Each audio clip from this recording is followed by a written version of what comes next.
जय मूलनिवासी।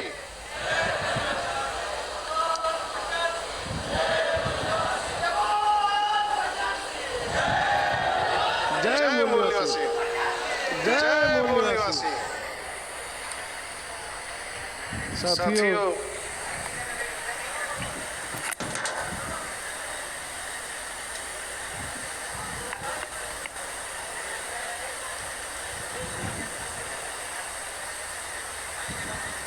आज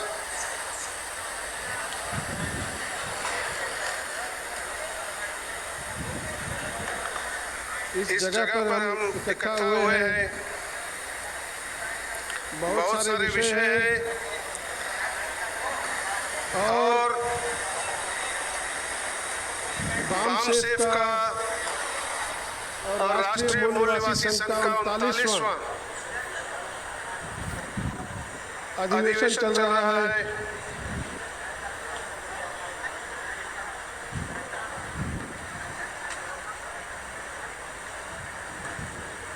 आरक्षण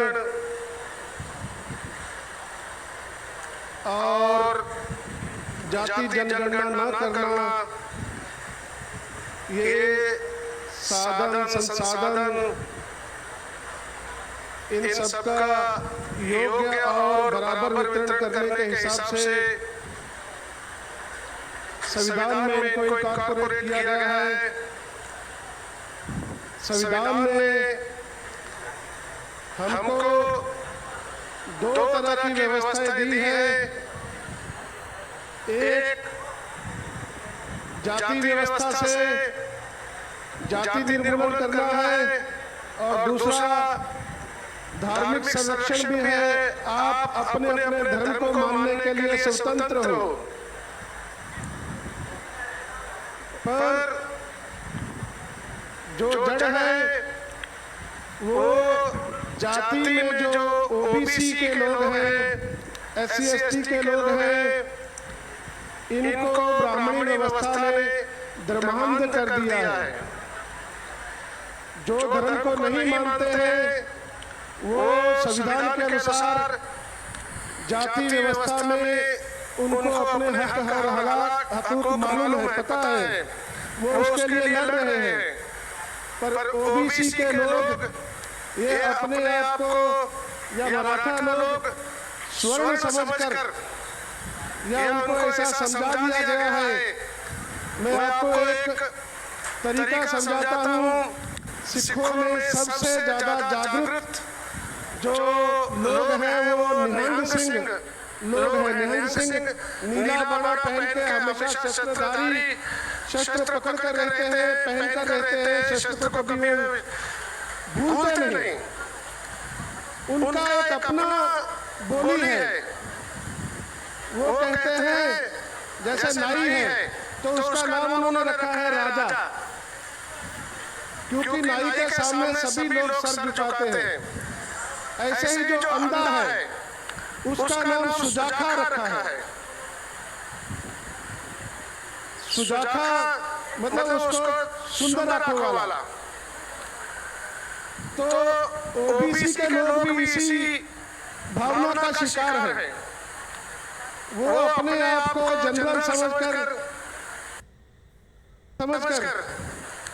वो संविधान के अनुसार दिए गए जो अधिकार है उनका वो फायदा नहीं ले पाते। इसी कारण और उनको वो फायदा जो सरकार में काबिज है। संविधान अपने आप में एक पूर्ण तौर पर संस्था है, लेकिन संविधान कभी कामयाब नहीं होगा जब तक उसको लागू करने वाले अधिकारी वहां पर बैठे नहीं होंगे या वो उसको लागू करना नहीं चाहेंगे। तो जो संविधान को लागू करने वाली जगह है, सुप्रीम कोर्ट है या न्यायपालिका या कार्यपालिका है, मैं कहना चाहूंगा कि वहां पर हमारे अधिकारी बैठे नहीं हैं, इसलिए संविधान लागू हो नहीं पा रहा है।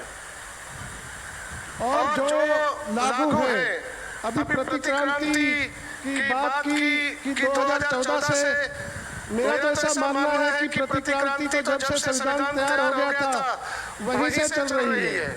और वो धीरे धीरे चल रही थी कांग्रेस के रूप में। और अभी ये थोड़ी ज्यादा हो गई है बीजेपी के रूप में। एक कैसे इन्होंने हमारे पर कब्जा किया है, एक कहानी है छोटी सी, सारी बात आपकी समझ में आएगी।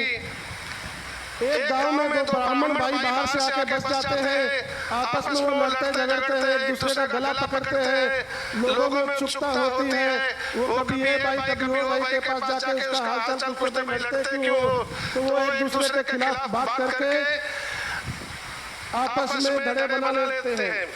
आधा गांव इधर आधा गांव उधर। चुनाव आता है पंचायत का, दोनों भाई जो बाहर से आके बसे हुए ब्राह्मण हैं वो सरपंच के लिए पर्चा भर देते हैं। चुनाव होता है, उत्सुकता होती है, एक भाई जीतता है, फिर दोनों भाई लड़ते रहते हैं। दोनों भाइयों में फिर वो लड़ाई चालू रहती है, 5 साल फिर गुजर जाते हैं, फिर चुनाव आते हैं, फिर दोनों भाई पर्चा भर देते हैं, फिर दूसरा भाई जीत जाता है।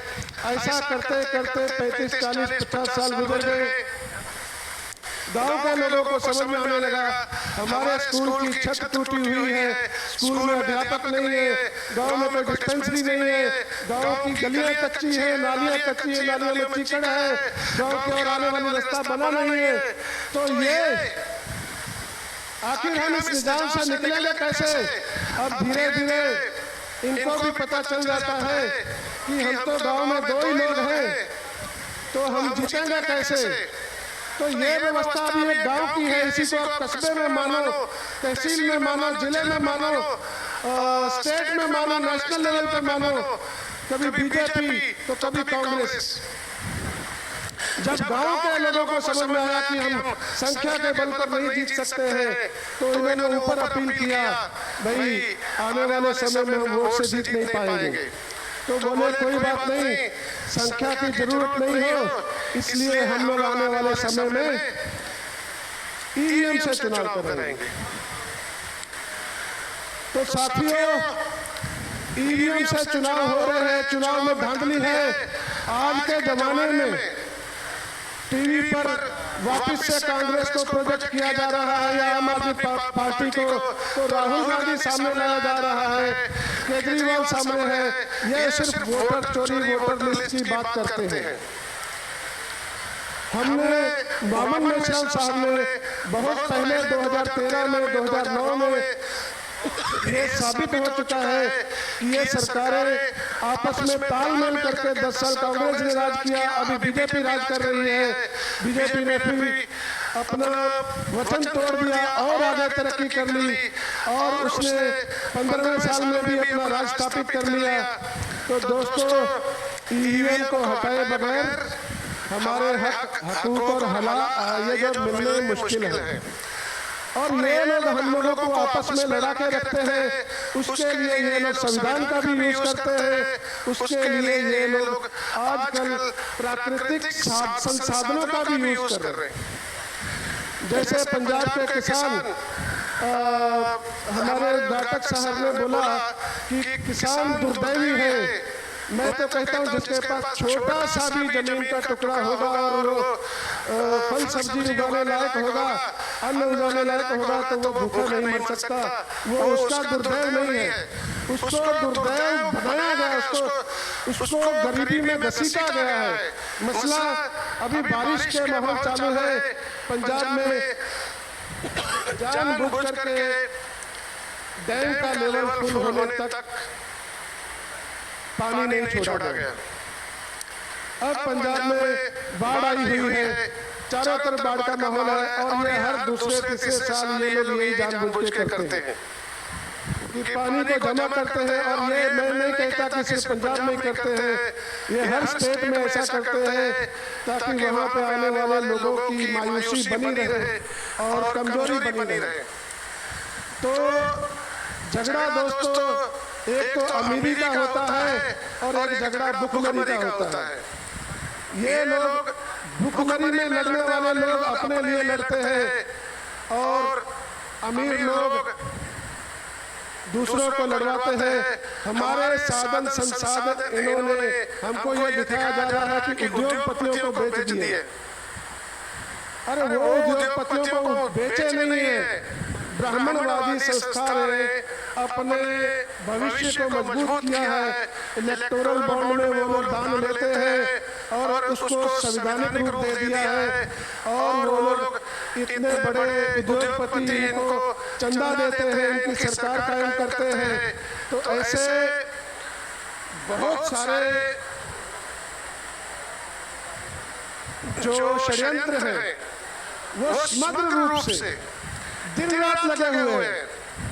संविधान हमारी तब तक रक्षा नहीं कर सकता जब तक हमारे भीतर के लोग, हमारे हक हकूक के लिए लड़ने वाले लोग संवैधानिक पदों पर काबिज न हो जाए, और उनको काबिज नहीं होने देने के लिए लेटरल एंट्री और ऐसे बहुत सारे किसी को भी मतलब अपने उम्मीदवारों को आगे पास कर देना, नंबर देके उनको जिता देना, ऐसे करके ये हमारे उम्मीदवारों को पीछे रख रहे, हमारे लोगों को पीछे रखा जा रहा है, और ये हमेशा चलता रहेगा। हमको इसके लिए अपनी रीढ़ की हड्डी मजबूत करनी पड़ेगी। हम सिर्फ अब आने वाले समय में भाषणों से या खाली जन जागृति से काम नहीं चलने वाला। लोगों को अपने दम पे मजबूत होना, अपने दम पे क्रांति लानी होगी। धन्यवाद। समय बहुत कम है और बातें बहुत ज्यादा हैं।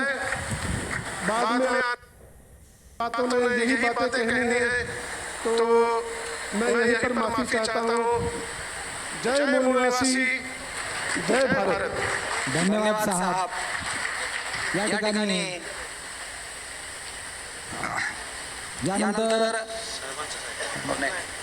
यानंतर पुढील वक्त्यांना विनंती करतोय, त्यांनी फक्त 2 मिनिटांमध्ये आपलं मनोगत व्यक्त करायचं आहे, आपल्याला साहेबांना वेळ द्यायचा आहे। आणि बरोबर बीजेपी ने दिल्ली ਦੇ ਵਿੱਚ ਸਾਬਕਾ ਮੰਤਰੀ ਇਸ ਵੇਲੇ ਦਿੱਲੀ ਪ੍ਰਦੇਸ਼ ਦੇ ਇੰਚਾਰਜ ਸਾਡੀ ਪਾਰਟੀ ਦੇ ਬਹੁਤ ਹੀ ਸੀਨੀਅਰ ਲੀਡਰ